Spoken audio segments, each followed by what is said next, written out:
Bueno, en los últimos días se volvió a hablar del uso de las pistolas Taser, a partir de la decisión de la Corte Suprema de habilitar su uso pese a los recursos de amparo que habían sido presentados puntualmente para evitar que sean utilizados en la ciudad de Buenos Aires. Así es. Estas son las denominadas pistolas no letales, pero que han traído gran polémica, por lo menos aquí en la ciudad de Buenos Aires, a propósito de la interpretación de su uso, si es conveniente o no, si pueden provocar la muerte o pueden ser además utilizadas de otra manera que no solo para resguardar seguridad. Maximiliano Bucello está aquí con nosotros, él es importador de estas pistolas. Bienvenido, Maximiliano, gracias. ¿Qué tal? Buen día. Por estar aquí. Buen día. Sabés que he escuchado de todo en las últimas horas, e incluso hemos hablado con defensores de los derechos humanos que tienen una postura claramente en contra de esta utilización. Hay quienes las defienden y dicen que quienes están en contra lo hacen por ignorancia, pero a mí me parece que hay varios puntos, ¿no?, que contarle en todo caso a la gente para que pueda opinar libremente al respecto de si está a favor o no. Me parece que hay un punto fundamental, que es que cada una de estas pistolas tiene una camarita. Exactamente. Que graba todo lo que sucede. Exactamente. ¿Cómo es que esto funciona? A ver. Bien, el dispositivo funciona de la siguiente manera. Tiene un seguro como cualquier arma de fuego y a partir del momento en que se quita el seguro, la cámara comienza a filmar audio y video, independientemente que se utilice o no se utilice. A partir del momento que se quita el seguro, graba audio y video. Entonces, obviamente, eso es una prueba irrefutable. Ese audio, esa evidencia que queda registrada es inalterable. Se descarga solamente con un software propietario, no es que cualquier persona la puede descargar en cualquier computadora. Y es una evidencia irrefutable, digamos, del uso que se le dio al dispositivo. Entonces, no solamente se graba el uso, sino que se graba la secuencia completa. Se graba la secuencia de donde el oficial le está dando una voz de mando, si hay alguna especie de respuesta de parte del agresor, o si el oficial se está excediendo en su uso o está haciendo un mal uso o se está apartando del protocolo de uso, queda registrado y se lo puede apartar. A ver, Maximiliano, mostrarnos la pistola. Sí, claro. ¿Cómo se arma la pistola y de qué consta? Es decir, cada una de sus partes para poder de alguna manera tener una referencia, ¿no? Bien, el dispositivo es el siguiente. Lo podemos ver, acá lo podemos ver. El dispositivo es el siguiente. Cuando hablábamos del seguro, el seguro del dispositivo es este. Sí. Y la cámara de la que hablábamos es esta que está acá. Entonces la cámara graba constantemente todo lo que sea el accionar policial o del oficial de las fuerzas de seguridad. Se saca la traba, se gatilla, ¿y cuál es el efecto que tiene sobre la persona que recibe el disparo? Digamos? Bien, inmediatamente cuando se acciona y cuando, digamos, se impulsan los dardos y comienzan, digamos, los impulsos eléctricos, lo que se provoca es una inmovilización temporal, pero es inmediata la inmovilización. Entonces, como podíamos ver en el video de la presentación que recién estábamos viendo, la inmovilización en casos de suicidas muchas veces le salva la vida a esos suicidas porque evita o que se apuñalen o que disparen la cola del disparador para tratar de suicidarse. Entonces, se utiliza en determinados casos, en casos con dementes, suicidas, casos de violencia de género. En estos casos, por ejemplo, ¿qué es? Exactamente, este es el caso.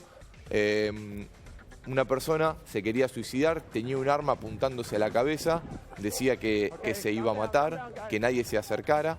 Entonces lo que se hizo fue una especie de distracción y apareció una persona, un oficial de la fuerza de seguridad por detrás, le disparó con el taser y evitó que la persona se quitara la vida, preservando obviamente la vida de todos los oficiales que estaban de seguridad ahí y la vida misma de la persona que tenía un estado delicado psíquico-mental.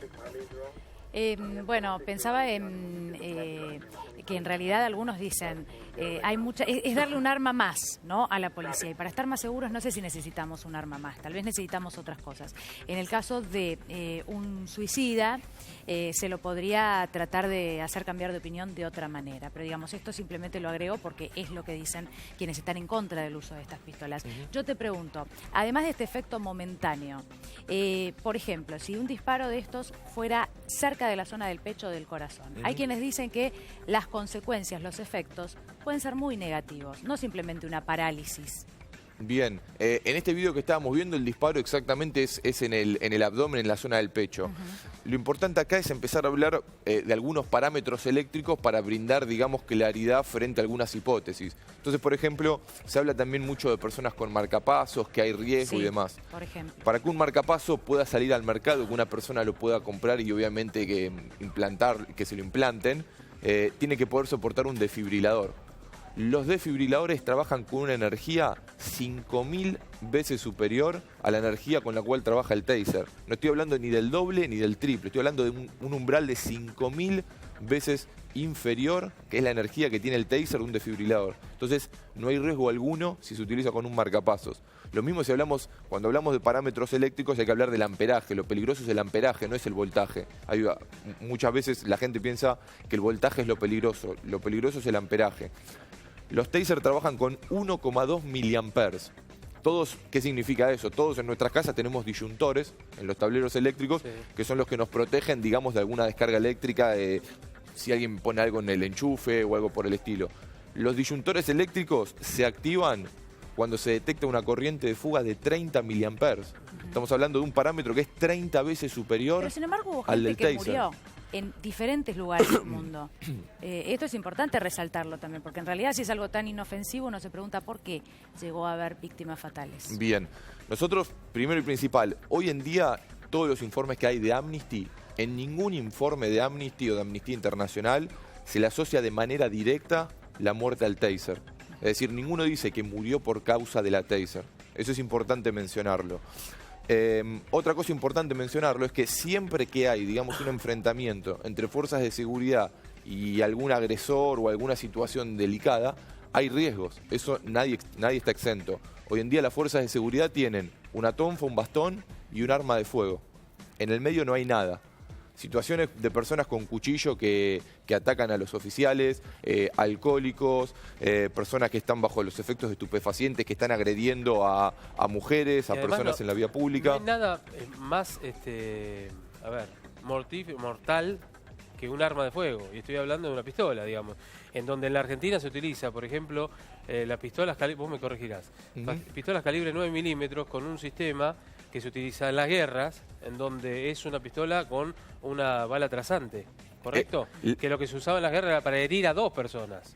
A diferencia de Estados Unidos, que esas no están permitidas para la fuerza de seguridad, ¿no es cierto? Exactamente. El riesgo de la munición que hoy en día también se utiliza es que la munición esa no se queda en el cuerpo, digamos, del agresor o del delincuente, sino que penetra. Entonces, nosotros siempre ponemos el ejemplo o el caso, ¿qué sucede si hay un hecho delictivo en pleno, un día de semana, a las 12 del mediodía, en pleno 9 de julio y Corrientes, y se sacan las armas de fuego y se empieza a disparar?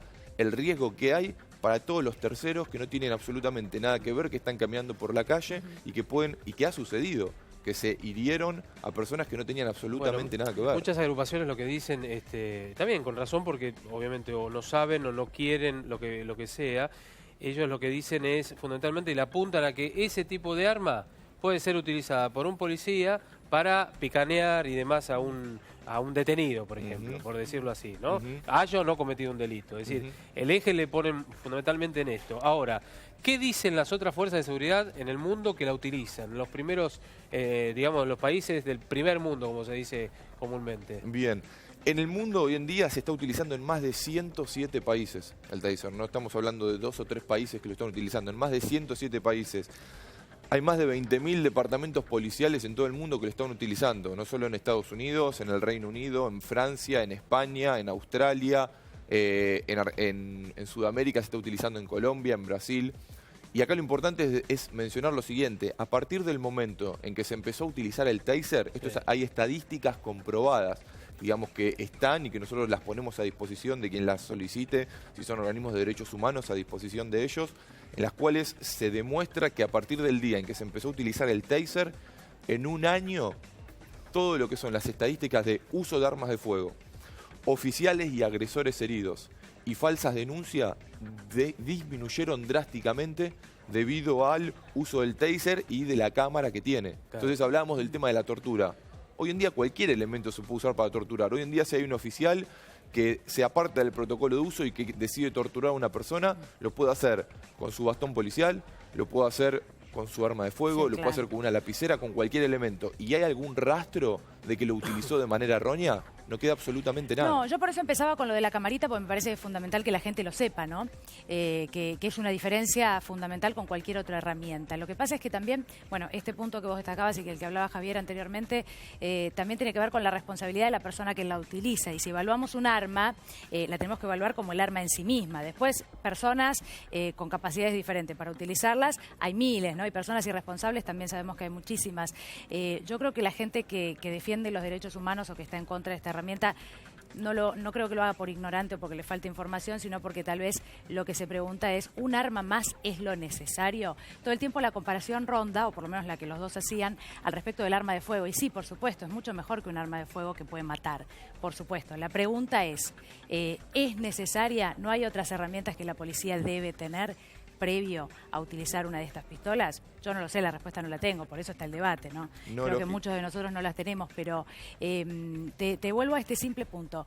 ¿Va acompañada de algún tipo de capacitación especial el uso, volviendo a esto de la responsabilidad de la persona que la va a tener en la mano? Totalmente, totalmente. Esto, digamos, tiene, más allá del propio protocolo de uso que cada una de las fuerzas de seguridad tiene que establecer, todo va acompañado de un curso con diferentes instructores de semanas de entrenamiento en la cual se lo capacita en cuál es el alcance, cuál es la tecnología que ellos tienen en la mano. Y acá volvemos un poco a lo mismo de siempre. Queremos empezar a entregarle herramientas, digamos, que mejoren el accionar de las fuerzas de seguridad. Porque ¿de qué estamos hablando? Acá le estamos entregando una herramienta adicional que le está dando una responsabilidad a esas personas, porque ¿qué pasa? Hoy en día, y todos lo sabemos, hay muchos oficiales de las fuerzas de seguridad que debido a las falsas denuncias o algún riesgo, digamos, de alguna falsa denuncia y que su carrera se corte ahí, en muchos casos delictivos no actúan. Entonces, esto es una herramienta que al buen oficial de las fuerzas de seguridad lo va a estar protegiendo porque tiene una evidencia irrefutable. Y a la persona que la utiliza de manera errónea lo va a estar condenando y nos va a permitir hacer una purificación. Eso es lo importante a destacar de esto, y nosotros estamos totalmente a favor de los derechos humanos, pero obviamente hay que separar blancos sobre grises y negros y explicar realmente las funcionalidades que tiene el dispositivo. Bien, Maximiliano, muchísimas gracias. Por supuesto, dentro de lo que es ignorancia es también aquel que trata de buscar un dato, por eso estamos acercándoles la información. Por supuesto, después se evaluará si es conveniente o no es conveniente, si es costoso o no es costoso, obviamente para cada una de las fuerzas de seguridad. Toda arma que se utiliza tiene que tener una instrucción, y sobre todo las fuerzas de seguridad. Es un arma no letal, es decir, que no provoca una muerte directa, como en el caso de las pistolas o las armas de fuego que tienen, por supuesto, las policías. Gracias, Maximiliano. Gracias a ustedes por el tiempo.